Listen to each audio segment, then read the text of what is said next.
Good morning students. நாம் இந்த வகுப்பில் என்ன பார்க்க போகிறோம்னா 7th ஸ்டாண்டர்ட் சோஷியல் சயின்ஸ் தான் பார்த்துட்ருக்கோம். டேர்ம் 2ல் செகண்ட் யூனிட் தான் பார்க்க போகிறோம்.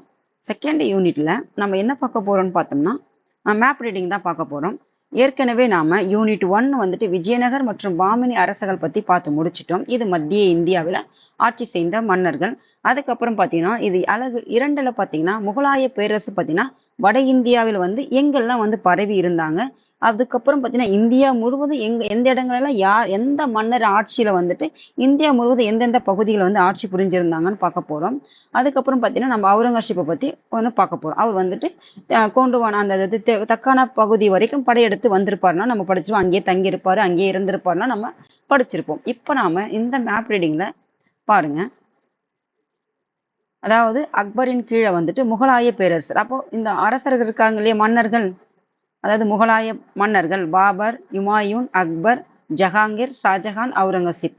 அதில் 3வது வருவர் தான் வந்து அக்பர். அதுக்கப்புறம் வந்து அவுரங்கசீப்போடைய மேப்பையும் நம்ம பார்க்கலாம். இவங்க 2 பேருக்கான அவங்க ஆட்சி புரியும். ஏன்னா பறந்து விரிந்த இந்தியாவில் பெரும்பாலான பகுதிகள் வந்து இவங்க ஆட்சி புரிஞ்சதுனால இவங்க 2 பேருக்கும் வந்துட்டு மேப்பில் வந்துட்டு எந்த பகுதிகள் ஆட்சி புரிந்த பகுதிகள் வந்து கொடுத்துருக்காங்க. இவங்க 2 பேருடைய மேப்பு மட்டும் பார்த்து முடிச்சிடுன்னா இந்த பாடத்தை படிக்கும்போது உங்களுக்கு எளிமையாக இருக்கும். பாருங்க, வடக்கு, தெற்கு, கிழக்கு, மேற்கு, இதே போல நம்ம இந்தியாவுடைய அந்த திசைகள். அதுக்கப்புறம் பாருங்க காபூல் எங்க இருக்குன்னு பார்த்தீங்கன்னா ஆப்கானிஸ்தானுடைய தலைநகர் தான் வந்து காபூல்.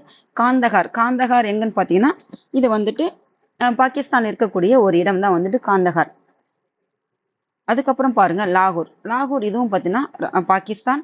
முல்தான் இதுவும் வந்துட்டு பாகிஸ்தான். அப்போ இது 3 எங்க இருக்குதுன்னு பார்த்தீங்கன்னா பாகிஸ்தான்ல இருக்கக்கூடிய ஒரு பகுதி. அப்போ பாகிஸ்தானுடைய தலைநகர் என்னன்னு பாருங்க. ஏன்னா லாகூர் நதிக்கரை அதெல்லாம் படிச்சிருப்போம். நம்ம மாடர்ன் ஹிஸ்டரி படிக்கும் போது வந்துட்டு ஜவஹர்லால் நேரு வந்துட்டு அங்கே அதெல்லாம் நம்ம படிச்சிருப்போம். கொடியேற்றினார்னு லாகூரில் அப்படின்றதெல்லாம் நம்ம படிச்சிருப்போம். அப்போ இதெல்லாம் இந்த லாகூரில் வந்து எங்கே வந்து லொக்கேட் ஆகிருக்கு, இந்தியாவிலையா இல்லை பாகிஸ்தான்லையா இல்லை ஆப்கானிஸ்தான்லையா நம்ம அண்டை நாடான எந்த நாடில் இருக்குதுன்னு நமக்கு தெரிஞ்சுக்கிட்டோன்னா அப்போ அதை படிக்கும் போது நமக்கு எளிமையாக இருக்கும். எந்த ஒரு நீங்கள் பாடத்தை படிக்கிறதுலாக இருந்தாலும் அது வந்து எங்கே வந்து லொக்கேட் ஆகிருக்கு அந்த பிளேசஸ் தெரிஞ்சாதான் உங்களுக்கு வந்து அதன் அடிப்படையில் தான் உங்களுக்கு வந்து புரியுற தன்மைகளையும் உங்களுக்கு வந்து அது ஈஸியாக வந்துட்டு அண்டர்ஸ்டாண்ட் ஆகும்.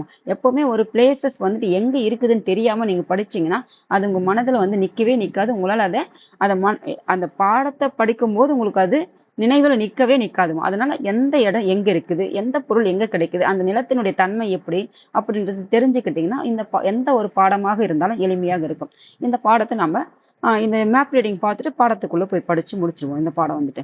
அதுக்கப்புறம் பாருங்க காஷ்மீர் எங்கே இருக்குன்னா இந்தியாவில் இருக்கிற ஒரு பகுதி. இப்போ நம்ம ஜம்மு காஷ்மீர்லாம் படிச்சிருப்போம். இப்போ உங்களுக்கு ஒரு கேள்வி, ஜம்மு காஷ்மீர் வந்து மாநிலமாக இருக்குதா யூனியன் பிரதேசமாக இருக்குதான்ட்டு ஒரு கேள்விமா பாருங்க. அதுக்கப்புறம் பாருங்க பானிபட் எங்கே இருக்குதுன்னு பார்த்தோம், ஹரியானா மாநிலம்னு படித்தோம். தில்லி என்னன்னு படித்தோம், தில்லி வந்துட்டு இந்தியாவினுடைய தலைநகர். அதுக்கப்புறம் பார்த்தீங்கன்னா ஒரு யூனியன் பிரதேசம். அதுக்கப்புறம் யூனியன் பிரதேசங்கள் எத்தனை இருக்குது இந்தியாவில், மாநிலங்கள் எத்தனை இருக்குது இந்தியாவில் தெரிஞ்சுக்கோங்க. ஒரு தெரிஞ்சு வச்சுக்கிட்டு எழுதி வச்சுக்கோங்க, உங்களுக்கு ஒரு எளிமையாக இருக்கும். நம்ம சிம்பிள் கேள்வியாக இருந்தாலும் என்ன செய்யணும், தெரிஞ்சு வச்சுக்கிட்டா நல்லது. அதுக்கப்புறம் பாருங்க ஆக்ரா எங்க இருக்கு பாருங்க, லக்னோ எங்க இருக்கு பாருங்க, அலகாபாத் எங்க இருக்குன்னு பாருங்க. இது எல்லாமே எங்க இருக்குதுன்னு பார்த்தீங்கன்னா உத்தரப்பிரதேசத்தில் வரக்கூடிய இடங்கள் தான் வந்து லக்னோ எதனுடைய தலைநகர்னு பாருங்க, அலகாபாத் எங்க இருக்குதுன்னு பாருங்க, ஆக்ரா இது எல்லாமே உத்தரப்பிரதேசத்தில் வரக்கூடிய அந்த சிட்டியோடைய, அதாவது சிட்டியோ ஒரு டிஸ்ட்ரிக்டோ அந்த மாதிரி தான் இதை நீங்கள் பொருள் கொள்ளணும். எப்படி வந்துட்டு இந்தியாவில் தலைநகர், அதுக்கப்புறம் வந்து மாவட்டங்கள் இருக்குது, ஒரு முக்கியமான சிட்டி ஒரு நகரத்துக்கு வந்து பெயர் இருக்குதோ அதே மாதிரி தான் அந்தந்த மாநிலத்தில் ஒரு இடங்கள் தான் வந்துட்டு இதெல்லாம். அதுக்கப்புறம் பாருங்க அஜ்மீர் எங்கன்னு பார்த்தீங்கன்னா ராஜஸ்தான். இது குஜராத் ஒரு மாநிலம். பாருங்க இங்க பாருங்க எப்படி வந்துட்டு இங்க பிரிஞ்சிருக்கு பாருங்க குஜராத். இது என்ன இந்த ஒயிட்ல வந்து காமிச்சிருக்காங்கன்னா இவர் வந்துட்டு அக்பர் வந்துட்டு ஆட்சி புரியாத பகுதி இது வந்துட்டு. அதுக்கப்புறம் டையூ எங்க இருக்கு பாருங்க, அரபிக்கடல்ல இந்த குஜராத்துக்கு கீழே இருக்கிற ஒரு பகுதி தான் டையூ.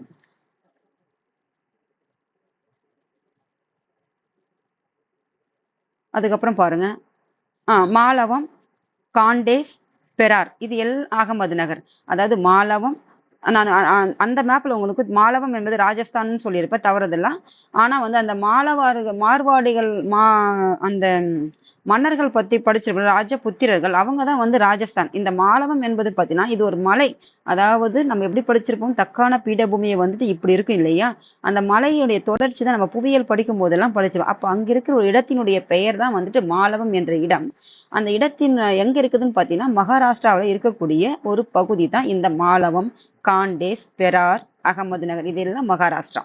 அதுக்கப்புறம் பாருங்க பீஜப்பூர், அதுக்கப்புறம் பார்த்தீங்கன்னா பீடார். இந்த பீஜப்பூரும் பீடாரும் எங்க வருதுன்னு பார்த்தீங்கன்னா கர்நாடகாவில். இதெல்லாம் நீங்க எழுதி வச்சுக்கோங்கம்மா. ஏன்னா அடுத்தடுத்து நம்ம அந்த பாடங்கள் எல்லாம் நம்ம அதாவது மத்திய இந்தியாவில் ஆட்சி புரிந்த அந்த மன்னர்களை பத்தி நீங்க படிக்கும்போது, அதாவது மராட்டியர்கள்லாம் படிக்கும்போது உங்களுக்கு நிறைய வந்து பார்த்தீங்கன்னா கடினமான இடங்களாக தெரியும். அந்த பெயர்கள் வந்துட்டு உங்களுக்கு அது ரிப்பீட்டடா இருக்கும்போது உங்களுக்கு வந்து அது கொஞ்சம் என்ன சொல்றது, அது கிரிட்டிக்கலா இருக்கும் உங்களுக்கு அண்டர்ஸ்டாண்ட் பண்றதுக்கு. அதனால நீங்க என்ன செய்றீங்கன்னு பார்த்தீங்கன்னா, இந்த இடங்கள்ல எங்க இருக்குது நீங்க எழுதி வச்சுக்கிட்டீங்கன்னா உங்களுக்கு அதுக்கப்புறம் அந்த இடத்துல வந்து ஒரு பிராக்கெட் போட்டு அங்க எழுதி வச்சுக்கிட்டா மறக்காது. அப்ப அந்த இடத்துல தான் இந்த இடங்கள்லாம் இந்த ஸ்டேட்ல வந்து லொக்கேட் ஆயிருக்குதுன்னும் போது உங்களுக்கு மறக்காதுமா. அப்ப பீடார் மற்றும் பீஜப்பூர் எங்க இருக்குதுன்னா கர்நாடகா மாநிலம்.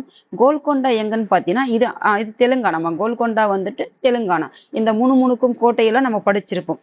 அப்போ இது எங்க இருக்குன்னா தெலுங்கானா. ஏன்னா ஆந்திரா, தெலுங்கானா இது எப்போ வந்து பிரிச்சாங்கன்றதை தெரிஞ்சுக்கோங்கம்மா. அப்போ ஆந்திரா ஒரு ஸ்டேட்டா, தெலுங்கானா ஒரு ஸ்டேட்டா, இல்ல இரண்டும் இணைந்துதான் ஒரு ஸ்டேட்டா, இது எல்லாம் உங்களுக்கு கொஸ்டின். அப்ப பிரிச்சிருந்தா எந்த ஆண்டு வந்து பிரிச்சாங்கன்னு தெரிஞ்சுக்கோமா. நெல்லூர் எங்க வருதுன்னு பாத்தீங்கன்னா ஆந்திரா. அதுக்கப்புறம் பாளையக்காரர் எங்க ஆட்சி புரிஞ்சிருப்பாங்க, தமிழ்நாட்டில். அதுக்கப்புறம் மதுரையிலையும் ஒரு சிலர் வந்து ஆட்சி புரிஞ்சிருப்பாங்க. மதுரை நாயக்கரெல்லாம் நம்ம படிச்சிருப்போம். ஏன்னா அந்த மகாராஷ்டிரா மராத்தியர்கள் படிக்கும்போது இது எல்லாம் நீங்க அங்க பாருங்க. இதே சமகாலத்துல வந்துட்டு யார் ஆட்சி புரிஞ்சிருப்பாங்க, அப்ப அக்பருடைய காலகட்டத்துல அப்ப யாரெல்லாம் இந்த தமிழ்நாட்டுல இந்த கோண்டுவானா எங்க வருதுன்னு பாத்தீங்கன்னா, நான் உங்களுக்கு ஏற்கனவே சொல்லியிருக்கேன், மத்திய பகுதி. அதாவது இந்த கீழே பாத்தீங்கன்னா இதுக்கு மேல எப்படின்னு பாத்தீங்கன்னா பிளைன். இது எல்லாம் என்னது சமவெளிகள். ஏன்னா சமவெளிகள்ல இங்கெல்லாம் மலைகள் இருக்குது, இமயமலை. அந்த இமயமலையே வந்து அப்படியே எப்படி பிரிச்சிருப்பாங்க, அப்படியே லேயரா பிரிச்சு வச்சிருப்பாங்க. அது முடிஞ்சதுக்கு அப்புறம் பிளைன்ஸ் வரும், அதாவது சமவெளிகள் வரும். சமவெளிகள்ல தான் என்ன இருக்கும், மக்கள் வசிக்கக்கூடிய பகுதிகளாக இருக்கும். அதாவது நல்ல சமமான பகுதிகளாக இருக்கும். அதுக்கப்புறம் வந்து விவசாயத்திற்கு ஏற்ற நிலங்களும் வந்து சமமான இடத்துல இந்த ஆறுடைய படிமங்கள் எல்லாம் இந்த பகுதிகளில் பரவுறதுனால இந்த பகுதிகளில் வளமான பகுதிகளாக இருக்கும். இது எல்லாம் காடுகளாக இருக்கும். அப்ப இங்கிருந்து கொஞ்சம் மேல போக போக எப்படின்னு பார்த்தீங்கன்னா உயரம் அதிகமா இருந்தா எப்படி இருக்கும், மேடு பள்ளம் இருக்கு. ஆனா இது வந்து சமமா இருக்கும், ஞாபகம் வச்சுக்கோங்க. அப்ப இந்த பகுதிகள்லாம் எப்படின்னு பார்த்தீங்கன்னா தக்கான பீடபூமிகள். இந்த கோண்டுவானா நிலம் இருக்குது இல்லையா, அதனுடைய ஒரு பகுதிகள் தான் இந்த மத்திய இந்தியாவான இந்த அதாவது மத்திய பிரதேஷ், மகாராஷ்டிரா, சத்தீஸ்கர், ஜார்க்கண்ட், அதுக்கப்புறம் பார்த்தீங்கன்னா பீகார், இந்த பகுதி எல்லாம் இப்படி வந்து தெலுங்கானா, ஆந்திரா, கர்நாடகா, இந்த பகுதி முழுவதும் இந்த கோண்டுவானா நிலப்பகுதியில் தான் வந்து அதாவது கோண்டுவானா என்பது ஒரு நிலத்தினுடைய பெயர். இந்த கோண்டுவானா என்ற கண்டம் தான் வந்துட்டு இங்க நகர்ந்து வந்துட்டு அந்த வடக்குல போயிட்டு இமயமலை வந்து உருவாயிருக்கும். டெத்திஸ் என்ற கடல்ல போயிட்டு, அதாவது ஒன்றும் இல்லைம்மா, இப்போ ஒரு கடல் இருக்குதுன்னு வச்சுக்கோங்களேன். இந்த இந்த கோண்டுவானா என்ற கண்டம் வந்துட்டு இப்படி நகர்ந்து நகர்ந்து போயிட்டு இந்த கடல்ல போயிட்டு மடிக்கப்படுது. நம்ம பார்த்துருப்போம் இல்லையா, ஒரு ஒன்றும் இல்லை, ஒரு பள்ளம் இருக்குது, அந்த பள்ளத்துல மண்ணை கொட்டி நிரப்பணும்னா அது எப்படி அந்த அதாவது அந்த பள்ளத்தை தாண்டி அதிகமா நிரவணும். அந்த மண் வந்து அதிகம், பள்ளம் வந்து குறைவா இருந்துச்சுன்னா அப்ப எப்படி இருக்கும், அந்த எப்படியெல்லாம் நம்ம கொட்டுறோமோ அதே ஷேப்ல தான் அந்த உருவாகும். அதே மாதிரிதான் இந்த டெத்தீஸ் என்ற கடல்ல இந்த கோண்டுவானா என்ற நிலப்பகுதி போயிட்டு அந்த பிளேட்ஸ் வந்து நகர்ந்து நகர்ந்து ஈர்ப்பு விசையால நகர்ந்து, நம்ம இதெல்லாம் புவியியல் படிக்கும் போது படிக்கணும், எளிமையாக இருக்கும். 7ஆம் வகுப்புல வந்து நல்லா டீட்டெயில்டா கொடுத்துருப்பாங்கம்மா. அதுக்கப்புறம் அங்க போயிட்டு மடிக்கப்பட்டு தான் அந்த இமயமலை வந்து உருவானதுன்னு பார்த்தோம்.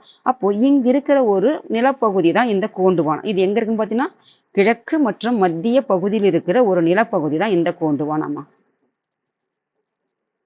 மேப்பே ரொம்ப நேரம் எடுக்கிறேன்னு பார்க்காதீங்க, இது நல்லா உள்வாங்க. ஒரு 10 நிமிஷம் நம்ம எதுக்கோ, அதாவது நம்ம ஷார்ட்ஸ் எல்லாம் பார்த்தீங்கன்னா ஸ்க்ரோல் பண்ணி பார்த்துட்டு 1 மணி நேரம் இல்லை 2 மணி நேரம் செலவு செய்கிற நாம நல்ல விஷயத்துக்கு நம்ம என்ன செய்யறது இல்லை, காது கொடுத்து கேட்கறது இல்லை. அதுக்கு உண்டான நேரத்தையும் நம்ம ஒதுக்குறது இல்லை, அதுக்கு உண்டான நமக்கு நேரமும் இல்லை. ஆனா நல்ல விஷயங்கள் பார்த்து நீங்க படிக்கிறதுக்கு தேவையானதை தாண்டி உங்களுடைய நாலேஜுக்கு, அதாவது வந்துட்டு நம்ம இந்த காலத்துல வாழறோம்னா இந்த இடங்கள்ல நம்ம வாழக்கூடிய இந்திய நாட்டுல இருக்கிற ஒரு இடங்கள் அப்ப நம்ம தெரிஞ்சுக்கணும் இல்லையா. அப்போ இதெல்லாம் கொஞ்சம் பாருங்க, கொஞ்சம் டைம் ஒதுக்கி தான் இதுக்கெல்லாம் நீங்க பார்க்க முடியும். அதுக்கப்புறம் பாருங்க நெல்லூர் ஆந்திரான்னு படிச்சிட்டோம். அப்போ பாளையக்கார தமிழ்நாடு மதுரை. கள்ளிக்கோட்டை எங்கன்னு படிச்சிட்டோம்? கேரளா. கோவா எங்க இருக்குன்னு பாருங்க. அப்போ இருக்கிற நான் உங்களுக்கு ஏற்கனவே அந்த கேள்வி கேட்டிருக்கேன். பெரிய மாநிலம் எது, சிறிய மாநிலம் எது, பெரிய யூனியன் பிரதேசம் எது, சிறிய யூனியன் பிரதேசம் எது, இதெல்லாம் கொஞ்சம் தெரிஞ்சுக்கிட்டுனா உங்களுக்கு பாலிட்டி, எக்கானாமிக் எது படிக்கிறதா இருந்தாலும் உங்களுக்கு எளிமையாக இருக்கும். இதன் அடிப்படையில் மக்கள் தொகையாக இருக்கட்டும், இல்லாட்டி எந்த ஒரு வசதி வாய்ப்பாக இருக்கட்டும், இதன் அடிப்படையில் எல்லாமே பொருளாதாரமே அமைஞ்சிருக்கும். அந்த அந்த எப்படி வந்துட்டு மலை இருக்குதோ, மலையில எப்படி மக்கள் இருக்காங்களோ, அந்த இடத்திற்கு ஏற்றவாறு தன்மை இருக்குதோ, அதன் அடிப்படையில் தான் பொருளாதாரமும் இருக்கும்.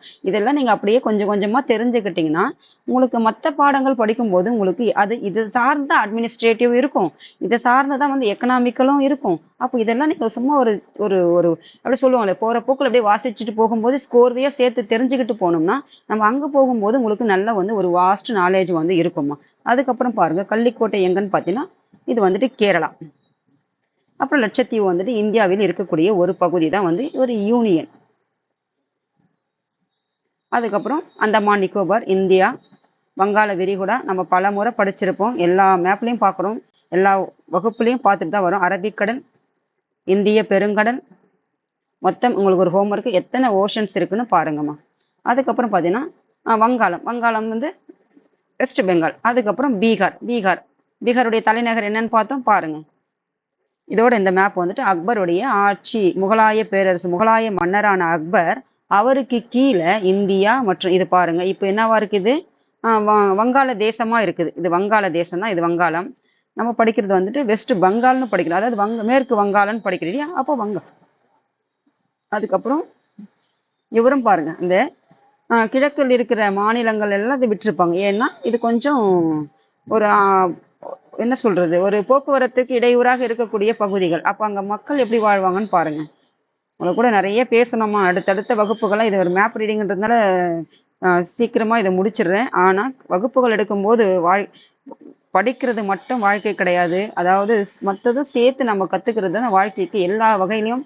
அதாவது நீங்க படிப்புன்றது எதுக்குன்னா ஒரு வேலை நோக்கி மட்டும் கண்ணை கட்டி காட்டுல விட்ட மாதிரி இதை மட்டுமே நம்ம ஃபோக்கஸ் பண்ணிட்டு போறதை விட நம்ம எல்லாத்தையும் சுத்தி இருக்கிறது எல்லாமும் தெரிஞ்சுக்கிட்டோம்னா நம்ம எந்த ஒரு சூழ்நிலையுமே எல்லாத்துக்கும் நம்ம என்ன அப்படியே அடாப்ட் ஆயிடுவோம். அதுக்காகத்தான் உங்களுக்கு கொஞ்சம் கொஞ்சம் அங்கங்க நான் ஒரு வாழ்க்கை சார்ந்த முறைகளையும் உங்களுக்கு அங்கங்க சொல்லிட்டு இருக்கேன். நான் அதை ஏத்துக்கிறவங்க ஏத்துக்கோங்க, ஏத்துக்காதவங்க பாடத்தை மட்டும் கவனிச்சுட்டு போங்கம்மா.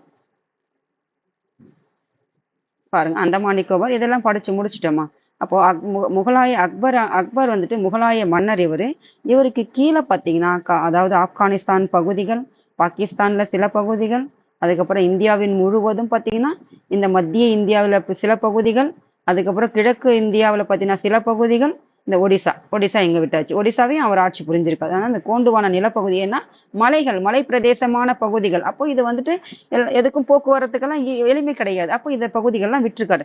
அதே மாதிரி இங்க பாத்தீங்கன்னா மொத்தமா என்ன இருக்கணும், குன்றுகள்னு நம்ம படிச்சிருக்கோம். அப்போ இதுவும் வந்துட்டு எளிமையா இருக்காது. இந்தியாவில் வந்து கொஞ்சம் வலுவான மன்னர்கள் இருந்திருப்பாங்க, அப்போ இது வரைக்கும் வந்திருக்க மாட்டார் அப்படின்றது ஒரு நல்ல ஒரு நட்பு கூட இருந்திருக்கலாம் அப்படின்றத நம்ம போக போக பார்க்கலாம். எதனால இந்த பக்கம் வந்திருக்க மாட்டாருன்னு தெரிஞ்சுக்கலாம். இப்போ இதெல்லாம் தெரிஞ்சுக்கினா ஒரு ஓவராலா தெரிஞ்சுக்கிட்டீங்கன்னா பாடம் படிக்கும்போது எளிமையாக இருக்குமா. இந்த 2 மேப் நம்ம படிச்சு முடிச்சிட்டோம். இதுக்கப்புறம் நம்ம பாடத்துக்குள்ள போனோம்னா உங்களுக்கு எளிமையாக இருக்கும் பாடம் புரியறதுக்கு. ஆல்ரெடி படிச்சிருந்தீங்கன்னா கொஞ்சம் எளிமையாக தெரியும். படிக்காதவங்களுக்கு கொஞ்சம் உங்களுக்கு டீட்டெயில்டா சொல்றதுக்காகத்தான் கொஞ்சம் பொறுமையா எடுத்துட்டு இருக்கேன். தேங்க்யூ. அடுத்த வகுப்புல நாம பார்க்கலாம். வரலாறு படிச்சு முடிச்சு எந்த பாடம் எப்படி உங்களுக்கு நேரம் இருக்குதோ அதை நம்ம எடுத்துட்டு பிளேலிஸ்ட்ல ஆட் பண்ணிட்டே வரேன். உங்களுக்கு எது தேவையோ பார்த்துட்டே வாங்க. பார்க்காதவங்க நிறைய யூடியூப்ல கொட்டி கிடக்குது, எதை வேணாலும் உங்களுக்கு பார்த்து அந்த என்ன சொல்றது, உங்களுக்கு தேவையான பாடங்களை பயன்படுத்தி வாழ்க்கைக்கு தேவையானதையும் கத்துக்கோங்க, உங்களுக்கு வேலைக்கு தகுந்ததையும் கத்துக்கோங்கம்மா. தேங்க்யூ.